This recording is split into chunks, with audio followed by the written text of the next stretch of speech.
সুপ্রভাত বন্ধুরা, মিষ্টি পৌলমী ব্লগে আবারও একটি নতুন ব্লগে তোমাদের সকলকে স্বাগত জানাই।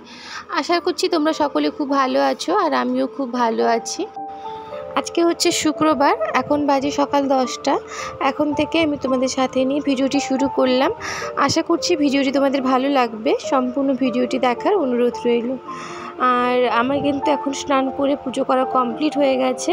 আর এখন আমি মামামের জন্য একটু সুজি করে দিচ্ছি, মামাম খাবে। সকালে ছাতু খেয়েছিল আর মামামের আজকে স্কুল ছুটি ছিল, তো মামাম যায়নি।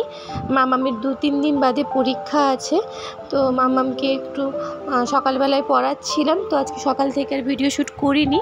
আর আমি ভাবলাম যে প্রতিদিন তো তোমাদের সঙ্গে সকালের ভিডিওটা আমি শেয়ার করি, সকালে কি কাজ করি না করি, কিন্তু আমি আজকে ঠিক ভাবলাম যে 10টা থেকে আমি দুপুর 2টো পর্যন্ত যে সমস্ত কাজগুলো করি ওইগুলোই আমি তোমাদের শেয়ার করব। তো এখন দেখো আমি মামামের জন্য সুজিটা করে নিচ্ছি। তো মামামের জন্য ফার্স্ট টাইম এরকম সুজি করছি। মামামের জন্য সুজি সবসময় আমি কিন্তু দুধ দিয়ে চিনি দিয়েই করি, কারণ ওটাই মামাম বেশি পছন্দ করে। এরকম ও খেতে চায় না, কারণ সবজি যেহেতু পড়ে, আর সবজি তো খেতে একদম পছন্দই করে না। আর তাছাড়া মামামকে আমি ইচ্ছে করেই এটা বানিয়ে দিচ্ছি, যদি মামামের একটু ভালো লাগে তাহলে পরে এগুলোই বানিয়ে দেবো, কারণ এতে সবজি পড়ে, এটা অনেকটা হেলদি হয়। আর ওই যে সুজিতে চিনি দিয়ে আরও করি, তো ওটা বাচ্চাদের জন্য খুব একটা ভালো না। চিনি না দিলে ভালো হয়, কিন্তু মামাম চিনি তো খাবে, একটু মিষ্টি মিষ্টি জিনিস খেতেও পছন্দ করে, ঝাল খেতে অত পছন্দ করে না। কড়াইয়ের মধ্যে কিন্তু আমি ঘি দিয়ে ফার্স্টে একটু সর্ষে ফোড়ন দিয়েছিলাম আর কারি পাতা ফোড়ন দিয়ে তার মধ্যে আমি পেঁয়াজ দিয়ে দিয়েছি, আর তারপরে সমস্ত সবজি দিয়ে ঢাকা দিয়ে ভেজে নিলাম যতক্ষণ সবজিগুলো না সেদ্ধ হয়ে যাচ্ছে।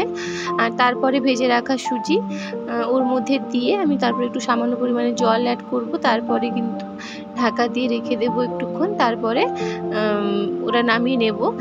আর মামামকে এটা দেওয়ার পরে মামামের কিন্তু একদমই পছন্দ হয়েছিল না। আমি প্রথমেই তোমাদেরকে বলেছিলাম যে মামামের এসব একদম পছন্দ নয়, ও একটু বেশি মিষ্টি মিষ্টি জিনিস পছন্দ করে।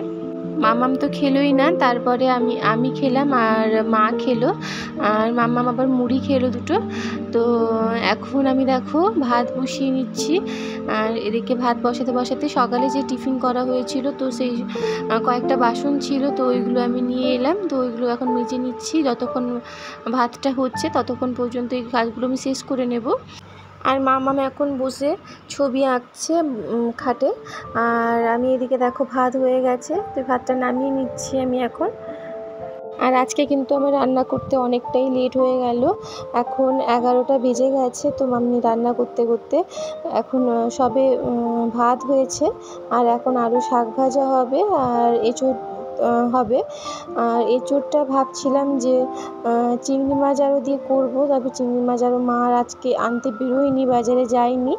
তো ভাবলাম যে আজকে নিরামিষ এঁচোড়ই করে ফেলি, তো আর একটু এঁচোড় রেখে দিয়েছি, তো সেটা চিংড়ি মাছ বা মাছের মাথা দিয়ে আরও করবো।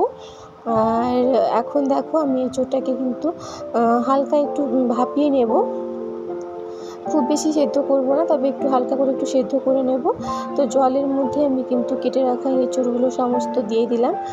আর শাশুড়ি মা সকালবেলা আনাজ করে দিয়েছিল, আর আজকে গরমের মধ্যে খুব বেশি রান্না করব না, কারণ এত গরম লাগছে রান্না করার সময়, এখন প্রচণ্ড গরম লাগছে। আর আজকে এত গরম পড়েছে যে আমি তাড়াতাড়ি করে মাকে বললাম যে মা আজকে 2টো তরকারি হোক, আর কিছু করতে হবে না, তো শুধু এই এঁচোড়টাই হবে আর শাক ভাজাটা করব, আর কিছু করব না।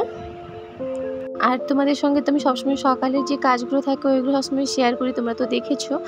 আর সকালের কাজের তুলনায় কিন্তু এই আমার বেলা হলে যে সমস্ত কাজগুলো থাকে, তো সেগুলো অনেকটা আরও বেশি থাকে, তো সেগুলো তো কোনো সময় আর শেয়ার করা হয় না। তো আজকে আমি শেয়ার করছি যে আমি সকালে রান্নার পর থেকে যে আমার আরও কত কাজ থাকে, সেইগুলোই তোমাদের সাথে একটু শেয়ার করব। জানি না সবটা শেয়ার করতে পারবো কি না, তবে অল্প অল্প চেষ্টা করব।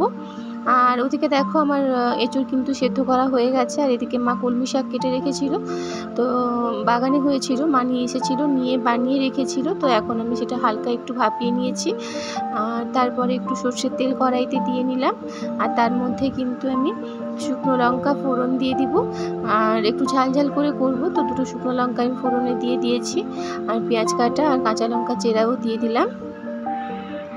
আর শাক ভাজাতে কিন্তু রসুন দিলে খুব ভালো লাগে খেতে। আর কলমি শাকের ভাজা সত্যি কথা বলতে রসুন দিয়ে ভাজলেই সবথেকে বেশি ভালো লাগে। তো আজকে ঘরে রসুনটা বারণ তো ছিল, তো মা আজকে আর বাজারে যায়নি, তাই জন্য আমি ভাবলাম যে থাক রসুন আর দিতে হবে না। তো পেঁয়াজ কাটা আর শুকনো লঙ্কা ফোড়ন দিয়েই ভেজে নিয়েছি।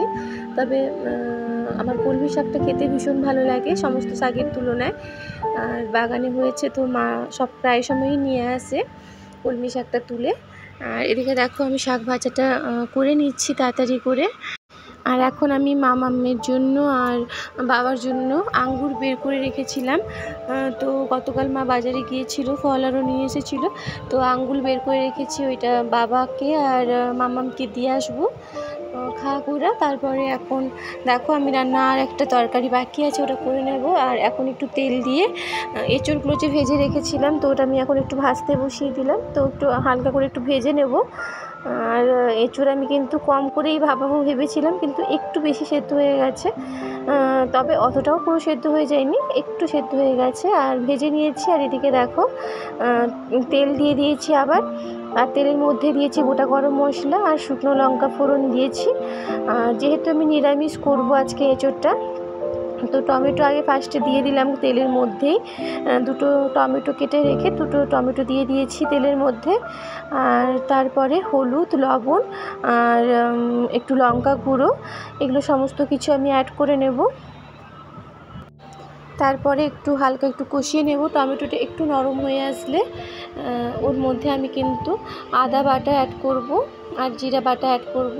আদা আর জিরা বাটা আর কাঁচা লঙ্কা দুটো বেটে রেখেছি, তো ওইটা দিয়েই রান্না হবে, আদা জিরা বাটা দিয়ে। আর কোনো মশলা অ্যাড করব না।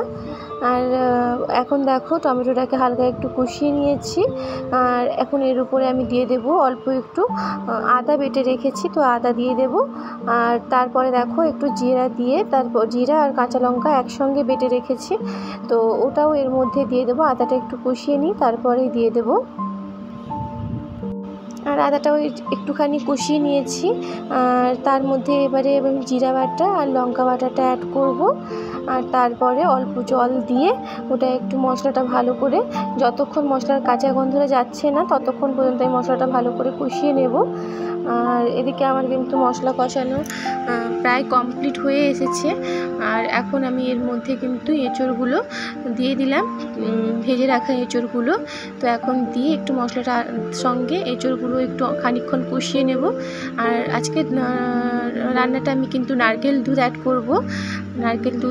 নারকেল ভেঙে কুড়িয়ে নিয়েছিলাম, তো ওটার থেকে দুধ বের করে দিয়ে দিলাম নারকেলের দুধ। সামান্য পরিমাণে চিনিও অ্যাড করেছিলাম। তো আমার ওদিকে রান্না কমপ্লিট। আর রান্নার বাসনগুলো কিন্তু আমি ওদিকে নিয়ে রেখেছি। আর এখন এদিকে আমার খাওয়া দাওয়া সবার কমপ্লিট হয়ে গেছে।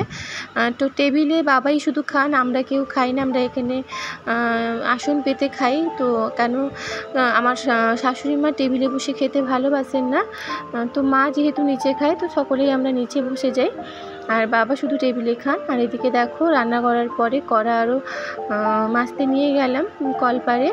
আর কড়া আর বাসন, খাওয়ার বাসন আরও সব। আর এদিকে উনানটাও সুন্দর করে আমি কিন্তু মিটিয়ে নিলাম ভালো করে। আর তারপরে আমি সমস্ত বাসন যেগুলো আছে তো ওগুলো একসঙ্গে সব মেজে নেব কলপারে বসে। আর কলপারে এত রোদের তাপ লাগছিল কি আর বলবো তোমাদের। আর ওখানে একটা তেঁতুল গাছ থাকতো, ওই তেঁতুল গাছটাতে কিন্তু যখন থাকতো তখন কিন্তু ছাই থাকতো প্রায় সময়, কিন্তু এখন তেঁতুল গাছটা নেই, কেটে দেওয়া হয়েছে। তো ওই জন্য ওখানে একটু বেশি পরিমাণে রোদ লাগে। আর এদিকে দেখো আমি বাসনগুলো সমস্ত উপর করে রেখে। আর প্রতিদিনের মতো তোমাদের কাছে আমার একটাই অনুরোধ, যদি ভিডিওটি একটু ভালো লেগে থাকে তো প্লিজ সকলে সাবস্ক্রাইব করে দিও আমার চ্যানেলটিকে। আর সাবস্ক্রাইব করে আমার পাশে থেকো। আর যারা অলরেডি সাবস্ক্রাইব করে দিয়েছো তাদেরকে জানাই অনেক অনেক ধন্যবাদ আর অনেক অনেক ভালোবাসা। তোমরা সকলে এভাবে আমার পাশে থেকো আর লাইক কমেন্ট অবশ্যই করো। এদিকে আমি বাসন আরও মেজেছিলাম, তো একটু নোংরা হয়েছিল, তো আমি এখন ভালো করে পরিষ্কার করে নেব। আজকে আর ব্লগটা কন্টিনিউ করলাম না, আবার দেখা হবে তোমাদের সঙ্গে নেক্সট ব্লগে। এখনকার মতো টাটা।